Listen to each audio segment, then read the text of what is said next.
Venezia lotta con i numeri dei turisti, mentre Torino è decisamente meno congestionata. Non che ci volesse la CNN per confermare i volumi dei flussi turistici delle due città, ma il fatto che il capoluogo piemontese sia stato inserito in una guida online del colosso statunitense dell'informazione come alternativa a Venezia ha fatto saltare la mosca al naso a parecchi veneti.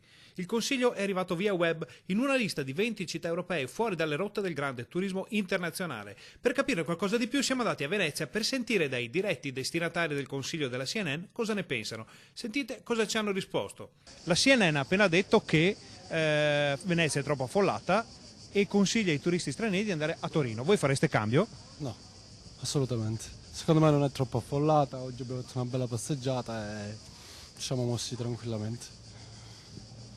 È bellissima, quindi non è paragonabile a Torino.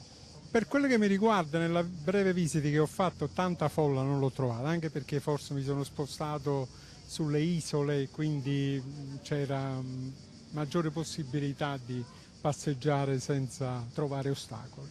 Lei farebbe cambio fra Venezia e Torino?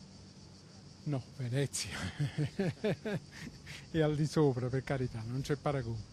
Ma il problema è che se Venezia è affollata è perché il turismo va bene, perché offre dei servizi che sono abbastanza confortevoli, poi sulle altre problematiche non sono nelle altre città.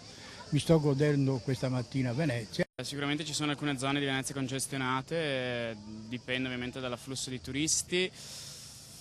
È anche vero che il flusso si incanala sempre negli stessi punti, la Strada Nova, San Marco, Rialto e via dicendo, ci sono zone di Venezia assolutamente sconosciute. Come si fa a cambiare Venezia con Torino? Pare di capire quindi che i visitatori siano disposti a sopportare qualche disagio pur di abbeverarsi alla grande bellezza della città e nel ballottaggio fra Torino e Venezia sia quest'ultima a raccogliere maggiori consensi. La faccenda è sbarcata anche a Cafarsetti durante la seduta ordinaria del Consiglio Comunale. Ci teniamo a Venezia tutta la vita ovviamente e credo che difficilmente i turisti rinunceranno a venire a Venezia, però questo è un segnale importante che dobbiamo cogliere perché il tema della gestione dei flussi turistici a Venezia non è più rinviabile. Venezia non può essere sommersa di turisti come adesso, è una città fragile che ha dei limiti. Ecco, io credo che dovremmo cominciare a parlare dei limiti di Venezia. Sulla vicenda è intervenuto subito anche il ministro alle politiche agricole, alimentari e forestali Gianmarco Centinaio, che ha ricordato ai giornalisti d'oltreoceano come in Italia ci siano tantissime città turistiche da visitare. Però, ammette il ministro, non si può non considerare che Venezia è Venezia ed è una città unica al mondo.